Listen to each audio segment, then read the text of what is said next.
მოგესალმებით, მე ვარ საიტის ადმინისტრატორი და მე ახლა გასწავლю თქვენ თუ როგორ უნდა გავაქროთ დესკტოპი. ანუ დესკტოპი დაიბლოკება. ამის გაკეთების შემდეგ ვერც ამ ფაილებს ნახავთ და ვერც ვერაფერს დავსვამთ. მიყურეთ. შევდივართ რანში და აქ ვწერთ regedit. შემდეგ შევდივართ hotkey current user-ში.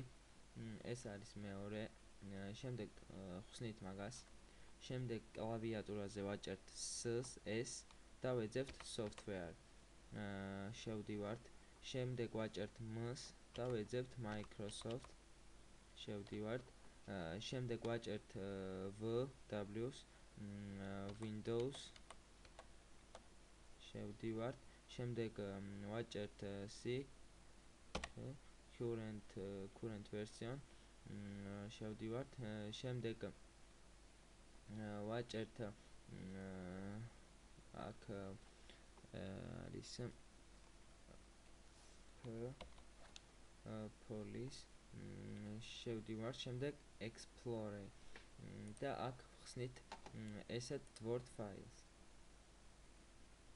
აქ ვწერთ ზუსტად ესე no desktop.